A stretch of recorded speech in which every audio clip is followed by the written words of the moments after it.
long-term effects on women in as a result of this? What do you think they're going to be, and how can we stop it from being so severe for women in Franklin County?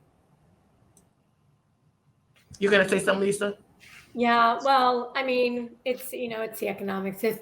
If you are responsible for the care of your children and you're trying to maintain, and let's say you're a single mom and you're trying to have a job, and you're trying, and it may be flexible, it may not be. If you decide you've got to step back or reduce your hours, that has long-term economic effects on your earning ability over time.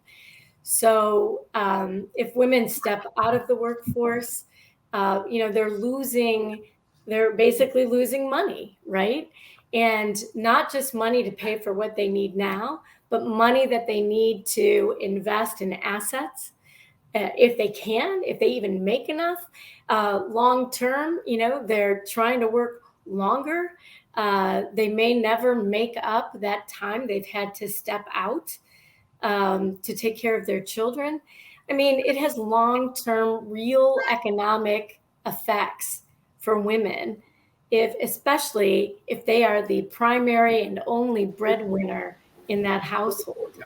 So, that's just, again, more problems farther down the road that we have to deal with.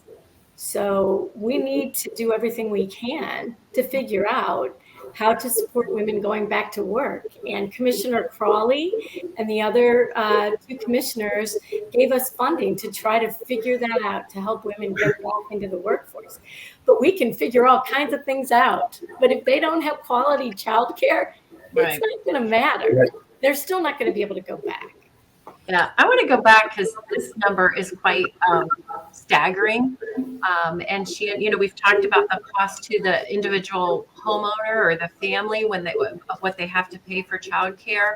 Let's pull the lens back and talk about the expense to our society, actually, because if we don't have this aligned and equitable prenatal to age 5 system, which is what Harper had asked, we know that those children don't enter kindergarten ready. And when children don't enter kindergarten ready, the Crane Research Center at Ohio State has done a longitudinal study and shown that there's a correlation between how children enter kindergarten, where they are, and it's called on a kindergarten readiness assessment. And there's a correlation between that and how children read at 3rd grade.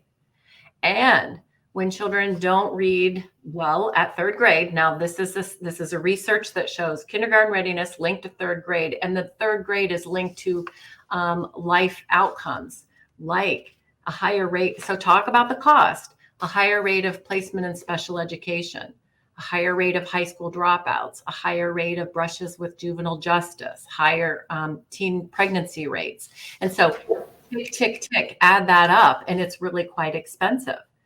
So there are higher costs to society, and then there are lower revenues to society as well.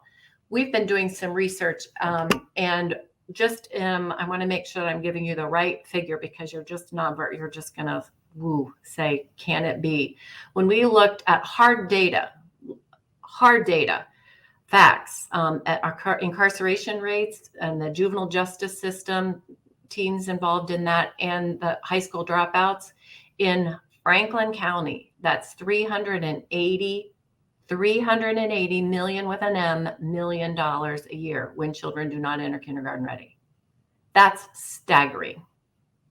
So there's a cost to moms, there's a cost to families, there's a cost to society.